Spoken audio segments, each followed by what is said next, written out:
The greatest paradox in all of philosophy is why does something rather than nothing exist? And it might seem so trite and basic, but is actually the most profound thing, which actually, when you think about it, does go some way. If you accept it as a paradox, you know, maybe the foundation of reality outside of time is a paradox. Yeah, you know, like we have maths, and maths makes sense. But certain things in maths are hard to compute. They create syntax errors. For example, infinity, eternity. I personally believe, and not the first person to think this, and many people have said the exact same thing with different languages, different metaphors, different synonyms. But I do believe that at the foundation of reality itself, at the foundation of everything, is the very simple paradox of, you know, something is existing when it doesn't need to exist, and it couldn't even bother needing to exist if there wasn't an entity to notice it. They've done thousands of studies in quantum physics, you know, quantum mathematics, fucking deep level maths, that no, there isn't an existence outside of the observer, and if they were, that itself would be a paradox, because you know, let's say there wasn't a single sentience in the entire universe. It's so blah. It's hard to even explain. Now, I'm going to keep this trite, but all of reality, all your suffering, all birth, life, you know, pleasure, death, everything is the paradox trying to resolve itself. You know, like when you pull out a tape measure and you let go and it goes, that's reality. All of reality is a self-resolving paradox. Enjoy my nice clips. Vroom, vroom. Yeah.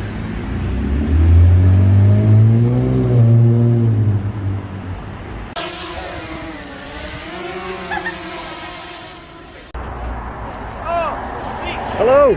Yeah, just getting some content. I didn't want to disturb you. I just wanted to stay. How are you? I'm good. How many times have I bumped into you? Thousands. I'm everywhere. I've got a new camera, so it's all looking very good. You're both looking very handsome. Yeah, I've just been. But it was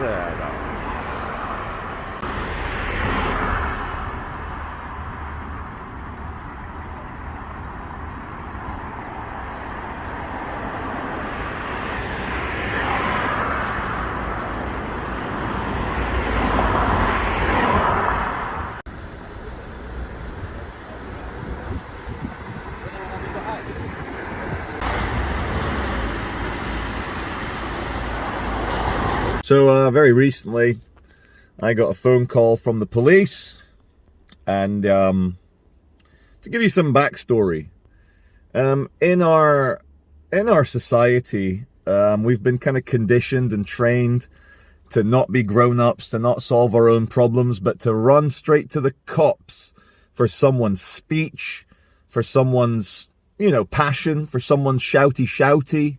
And I'm not going to go into detail, but for the first time, when I've had allegations made against me, I managed to maintain my composure. And when the phone call came, I listened politely to the policeman. And, you know, I was very polite, but I said, look, I'm very sorry, but I'm not interested. And then he carried on talking, and I listened. And I said, again, no disrespect, but I'm not interested. And it was a very, very important moment for me, because in the past, I've got far too excited. You're like, who's saying what? And then you end up incriminating yourself. You're like, yeah, and next thing you know, you've admitted this and that, so the police can then... And it's happened to me before. I'll tell you a story. A few years ago, when I was a little bit more... let's say left-wing, a bit more anarchist. There was a British National Party van up the top there in Swinton, doing megaphones, you know, they're all like, vote BNP. Absolutely fair enough political broadcasting. And what did I do? Yeah, I went and bloody jumped in front of the van. I climbed up the side of the van, and I had two skinhead British National Party guys report me to the police saying that they felt super harassed, super scared by my behavior. The police turn up where I was living, and they're like, oh, we'd like you to come in. Totally voluntary, but come in and explain what happened. And in my ignorance, I went to the police station thinking, I'll talk my way out of this. And what did I do? I admitted I was there. I admitted all sorts of things, very basic things, which allowed the police to then...